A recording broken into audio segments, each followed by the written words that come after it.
na lobango na français. Je l'ai dit en swahili pour que les gens comprennent ce que j'avais dit. Je vous ai dit ici un jour, moi, que tôt ou tard, que vous l'acceptez ou pas, Félix va vous sacrifier, vous les Wazalendo. C'est vous qui étiez en train de dire que vous êtes en train de combattre pour votre pays. Mais Mouozi, l'allié des FARDC, et qui a été avec le président Félix, il revient, il dit ceci, que partout où il va croiser les Wazalendo, ce sont des forces négatives, et il va les taper. Et je vous dis la vérité, quand Mouozi dit quelque chose, ce n'est pas par folie. Il dit ce qu'il sait. Vous vous rappelez de quand il avait dit qu'il a des militaires, ces militaires qui sont dans la partie du nord Kivu, vers Massissi, vont chasser les Bazungu d'ici le 2 février. Il avait dit ça au mois de janvier, vers le 19, vers le 20. Et le 26, le 27, vous avez vu les Bazungu qui sont partis. Bon, aujourd'hui, Mouozi qui dit qu'il va sécuriser Félix. Et Félix fait un entretien, il fait l'air chaud avec Mouozi. Mouozi est venu à Kinshasa prendre l'argent.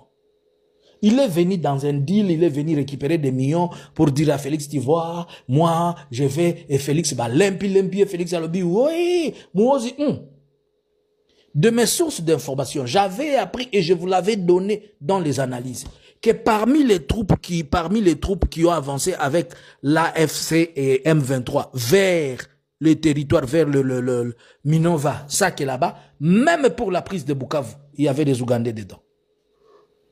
Je suis un analyste, j'ai fait mon analyse, j'en ai parlé de ça, je vous avais dit. Maintenant qu'aujourd'hui, qu'on me dise que Mouozi est en opération conjointe et il dit qu'il protège Félix. Il protège Félix en quoi? Et Félix croit à ça. Si Félix croit à ça, c'est que Félix, c'est lui qui fait la guerre aux Congolais. Si Félix ne croit pas à ça, alors Félix participe dans la guerre contre l'agression congolaise et il fournit le moyen et les capitaux et le matériel à ceux qui font la guerre aux Congolais. En un mot, c'est Félix qui nous fait la guerre sous couverture des ADF, sous couverture des M23. Je vous ai dit que Félix est membre par entière de l'Alliance Fleuve Congo.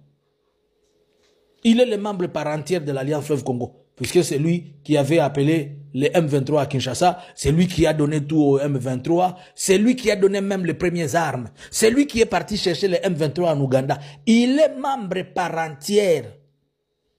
Lorsque Corneille Nangaa est assis pour discuter des questions de l'Alliance Fleuve Congo, Félix Avanda Rapewana. Bondima te, Bondima kuna liboso un jour, les temps parleront. Alors où il devait s'attendre avec Félix, et que Félix, les discours étaient en train de dire, nous devons écarter ces swahiliphones. C'est ça la logique de ce qu'on est en train de faire. Donc, dans cette configuration, nous pouvons tous comprendre que la guerre n'a rien stoppé. Dans cette configuration, est-ce que nous pouvons dire que Félix accepte le M23 et il refuse Nangaa? Puisque il y avait, selon eux, ils disaient qu'à Doha, ils étaient en train de négocier avec le M23, mais pas avec l'AFC. Puisque pour eux, ils acceptent le M23, mais ils n'acceptent pas l'AFC. Alors qu'en acceptant le M23, vous êtes en train de revenir, vous êtes en train de dire que ceux qui vous agressent, ce sont les Rwandais, et que les M23, ce sont des Rwandais, mais Félix accepte le soi-disant Rwandais, mais les Congolais, on les refuse. Vous comprenez un peu la confusion? On refuse. Donc, c'est facile que l'on accepte un étranger, selon leur logique, puisque pour eux, le M23 n'est pas congolais, ce sont des Rwandais, mais l'AFC, il l'accepte pas. La logique, c'est quoi? La logique, c'est qu'il veut mettre la confusion. Il veut créer une zizanie entre l'Alliance Fleuve Congo et le M23 pour créer une division, dire à M23, si vous vous dissociez de Corneille Nangaa, vous êtes la bienvenue. Nangaa n'est pas la personne la bienvenue. C'est pour ainsi dire à Bertrand Bisimwa et à Makenga et les autres, c'est vous n'êtes pas notre problème. Le problème c'est Nangaa, le problème c'est Nangaa. Et s'ils doivent se dissocier de Nangaa, et ils doivent être acceptés. Par la même occasion, il est aussi en train de pouvoir écarter Kabila, oubliant que Kabila n'est pas seulement Kabila. Kabila représente une grande couche de la population, bien qu'il y a une forte campagne qui s'est faite, et au niveau de l'armée, et au niveau politique, et à tous les niveaux pour je dirais, pour maudire ce qu'ils sont en train de dire, pour rendre, pour diaboliser Kabila, pour diaboliser Katumbi, les choses ne marchent pas ainsi. Ceci amène à ce que les gens qui sont écartés de cela, qui sont considérés comme les leaders swahiliphones, on ne veut pas les voir sur la course puisque ce sont les potentiels challengers au cas où il doit y avoir élection en 2028 et surtout qu'on ne veut pas voir un swahiliphone reprendre le pouvoir. La logique, elle est simple. Les swahiliphones doivent rester de leur côté et la partie Chiluba Lingala de son côté. Voilà que le pays est aujourd'hui scindé en deux parties. L'Allemagne de l'Est, l'Allemagne de l'Ouest. Il avait dit à son temps, il va faire de la RDC l'Allemagne de l'Afrique. Et voilà, il vient de concrétiser ce qu'il a dit. Nous sommes devenus l'Allemagne de l'Afrique, avec deux parties de l'Allemagne, une Allemagne de l'Est, une Allemagne de l'Ouest.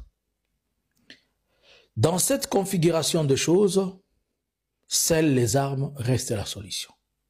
Puisque je comprends pourquoi il n'y a toujours pas de communiqué à Doha, car à Doha, les gens se sont tiraillés. Maintenant, dites-moi, selon vous, où ira Kabila, où ira Nanga, où ira Moïse Katumbi, alors que ce sont tous des Congolais? Selon vous, qu'est-ce que le M23 va faire?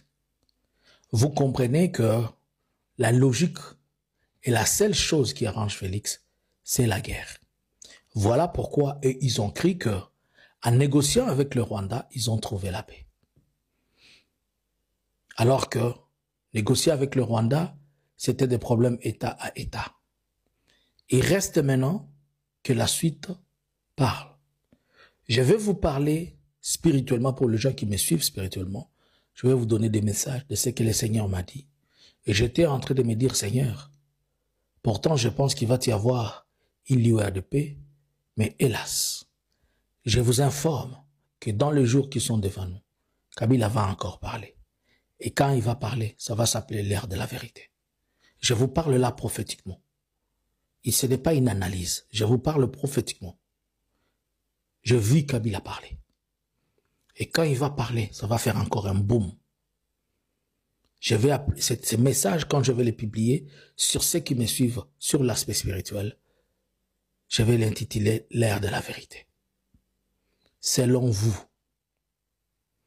est-ce que Félix ne vient-il pas de déclarer officiellement la balkanisation de la RDC?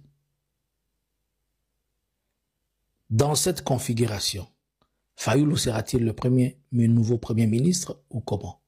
À vous les claviers. Bonjour, bonsoir.